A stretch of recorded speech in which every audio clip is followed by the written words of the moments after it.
Good afternoon. My name is Brian Prinz, and I'd like to talk to you today about group development. Have you ever been called upon to be a project manager or a group leader of a team and you're ready to throw in the towel shortly after the very first meeting? Many of us have been.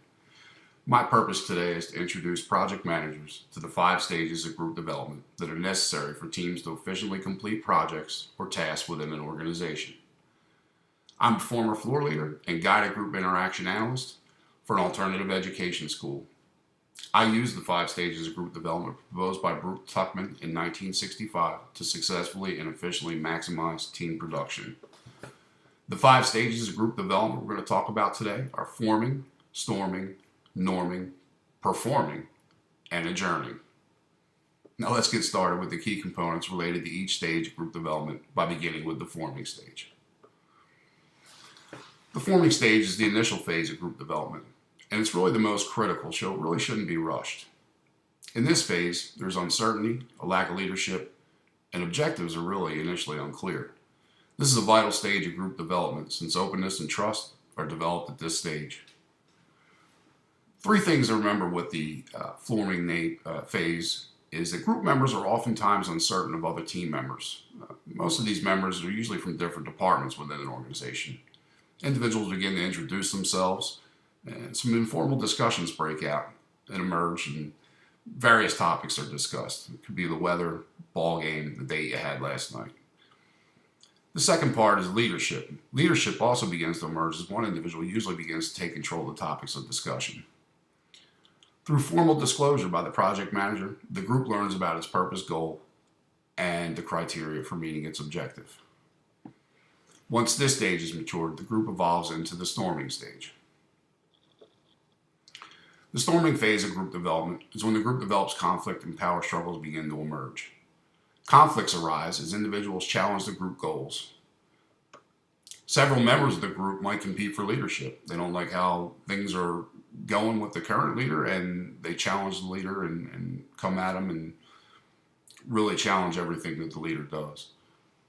Conflicts in leadership roles are either positively resolved through discussion and the group continues in development, or the group is unable to resolve its issues and it will disband. If the group is able to resolve its issues, then the group will enter the 3rd stage of development. The 3rd stage of group development is the norming phase. This is a fun stage of development because group cohesion and conformity begins to emerge. Group cohesion is developed through creating group norms and identifying individuals' roles. Group norms, which are informal rules or guidelines, are established through discussion and approved by group members. Individuals within the group are assigned roles and responsibilities related to the group's goal by the leader. After the norms have been established and responsibilities have been delegated, the group eases into the 4th stage of development. The 4th stage, which is called the performing stage, is when the group reaches maturity and cohesion. Group members recognize differences within the group and rely heavily on group participation to discuss the differences and conflicts. The group also develops a consensus involving decisions through reasoning and rationale. Decisions are more likely to be made with regard to the goals of the group in mind and less likely to involve emotional feelings. Once the group has performed and completed its tasks, the group enters the final stage of group development. The adjourning stage of group development can be an emotional roller coaster. Groups with organizations often disband upon completion of its goals. Depending on the amount of time the group spent together, personal relationships that were developed can abruptly end, and it can be an emotional loss. Completing the task and possibly receiving recognition at a formal banquet can also bring formal closure to the group. As you have seen, identifying the 5 stages of group development are necessary for project managers to analyze the effectiveness and efficiency to which groups complete assigned tasks. To recap, the 5 stages of group development are forming, storming, norming, performing, and adjourning.